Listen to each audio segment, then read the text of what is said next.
समय की मार है कि लोग आज कैकेयी के नाम पर ही अपनी बेटियों का नाम नहीं रखना चाहते। पर रामायण की दृष्टि में कोई हमसे पूछे कि रामायण में सबसे बढ़िया पात्र किसका रहा माताओं में, तो माताओं में जो समर्पण कैकेयी ने किया वो किसी और मैया ने नहीं किया। हाँ, कैकेयी ने जो समर्पण राम के प्रति किया वो किसी ने भी नहीं किया। बालकाल में एक बार राम जी खेल रहे थे और खेल खेल में राम जी ने कैकेयी मैया की आंखों पे हाथ रख दिए। माता तो सब जानती, लेकिन मैया कैकेयी खेल करने लगी तो राम जी ने आवाज बदल करके कहा, बताओ मैं कौन हूं। अच्छा भरत आ गया। भरत, कैकेयी मैया तो पहचान गई थी, भरत आ गया। भरत झूठ बोल दिया। राम जी खिलखिला कर हंस पड़े, मैया तू हार गई है, हम भरत नहीं हम तो राम हैं। अच्छा हाँ हम हार गए बेटा। राम जी बोले, मैया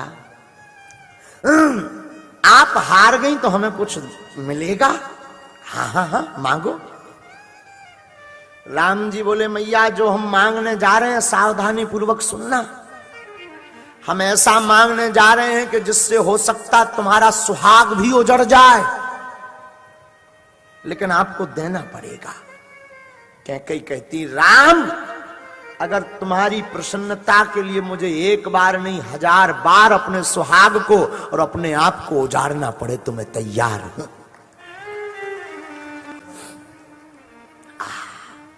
कैकेयी कहती है कि एक बार नहीं 1000 बार मुझे अपने आप को बिगाड़ना पड़े।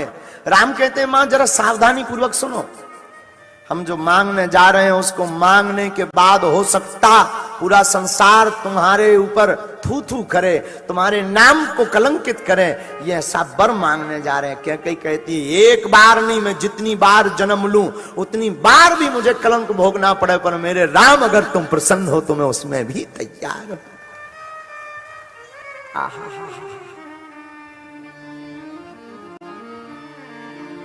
पता है राम जी ने क्या मांगा? राम जी ने कहा, मां आप हमें वचन में देना चाहती तो एक ही बात दीजिए। आपके 2 वरदान उधार डले पिताजी से, तो जब मांगने की बारी आवे, जब पिताजी हमें राजा बनाने लगे, उसी वक्त आप पिताजी से भरत को गद्दी मांग लेना, हमें वनवास मांग लेना। कैकेयी कहती है, राम ऐसा अपराध मत करवाओ, हमें कोई दिक्कत नहीं है, तुम्हारी प्रसन्नता के लिए राम मैं कुछ भी करने को तैयार हूं, पर भरत को गद्दी में मंगा भी लूं मुझे कोई दिक्कत नहीं, लेकिन तुम मुझसे दूर मत होना ना। पता है राम जी क्या बोले? मैया अगर तुम नहीं मांगोगी ना तो मेरे अवतार का जो कारण है ना वो पूर्ण नहीं होगा। हमने अयोध्या का भोग भोगने के लिए, राज भोगने के लिए अवतार नहीं लिया मैया। हमें तो वन में जाकर के ऋषि मुनियों के दर्शन करना है और रावण अत्याचारी का वध करना है। मां अगर तुम मुझसे प्रेम करती है तो मुझे आज वचन दे दे कि पिताजी से तू ये 2 वरदान ही मांगेगी मेरी प्रसन्नता के लिए। राम हाँ, मेरी प्रसन्नता के लिए मैया हाँ कह दे। कैकेयी मैया की आंखों में आंसू भरा है, लेकिन कैकेयी कहती है, राम इसमें भी तुम्हारी प्रसन्नता है, मुझे पता है। इस बात को सुनकर के मेरे महाराज, मेरे नाथ, मेरे प्राणनाथ, मेरे स्वामी अपने प्राण रख नहीं पाएंगे जीवन। इनको सुनकर के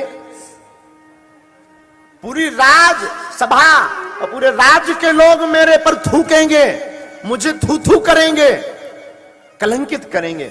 मुझे पता है राम ये बात को सुनकर के कौशल्या के हृदय पर क्या गुजरेगी। मुझे पता है राम जिस दिन मैं ये वरदान मांग लूंगी कि भरत को गद्दी, राम को वनवास, उस दिन से मेरा बेटा भरत मुझे मां कहना बंद कर देगा। राम मां कहना बंद कर देगा। और मुझे पता है राम उस दिन के बाद मैं किसी को अपना ये मुख दिखा नहीं पाऊंगी। उस दिन के बाद राम, मैं अपना चेहरा किसी को नहीं दिखा पाऊंगी, लेकिन तुम्हारी प्रसन्नता है राम। हे राघव, हे रघुनाथ, हे रघुवीर, हे रघुनंदन, हे अवधपति, हे राघव, हे राम, तुम्हारी अगर प्रसन्नता है तो मैं वचन देती हूं कि मैं भरत को गद्दी और राम को वनवास मांगूंगी। मां के आंसू राम जी अपने हाथ से पहुंचते। आप लोगों ने सुना यह है कि कैकेयी ने कुबुद्धि की, आपने पढ़ा यह है कि कैकेयी ने कुबुद्धि की। मेरी बुद्धि कहती है कैकेयी जैसी मां ही नहीं हुई। और साधो, कैकेयी निंदनीय नहीं है, रामचरितमानस की कैकेयी हमेशा वंदनीय है।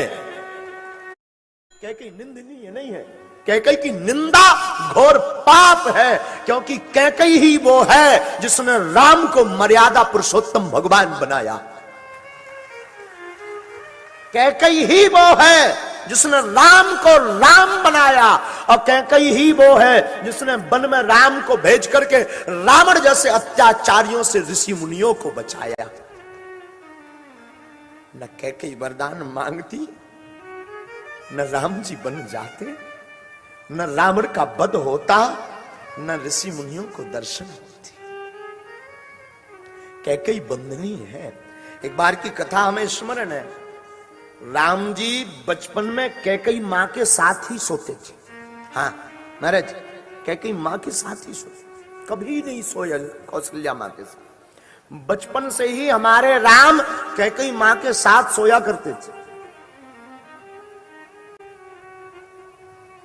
एक बार कौशल्या को लगा कि सब माताएं अपने अपने लाला को लेकर के सोती हैं, मैं आज अपने राम को लेकर के क्यों ना सोऊं।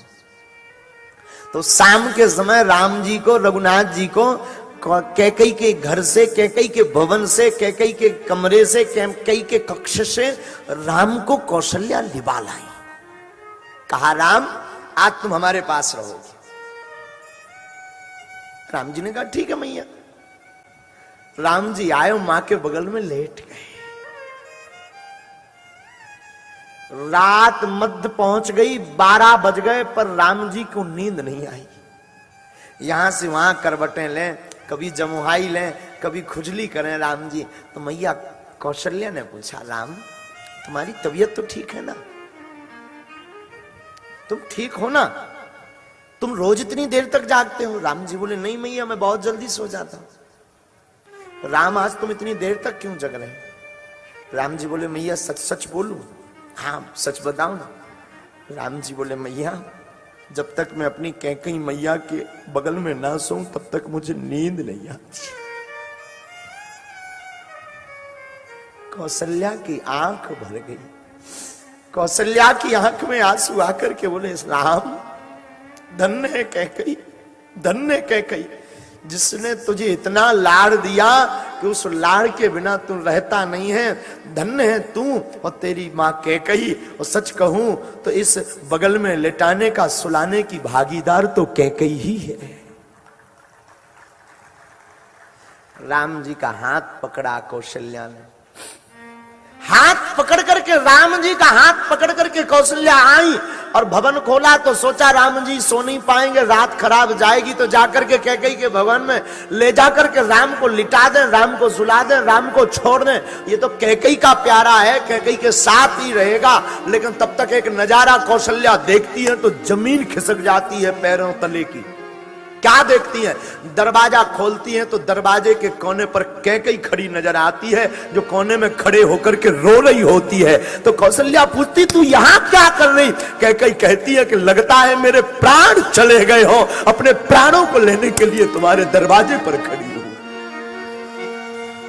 प्रेम है कौशल्या कैकेयी का और राम का,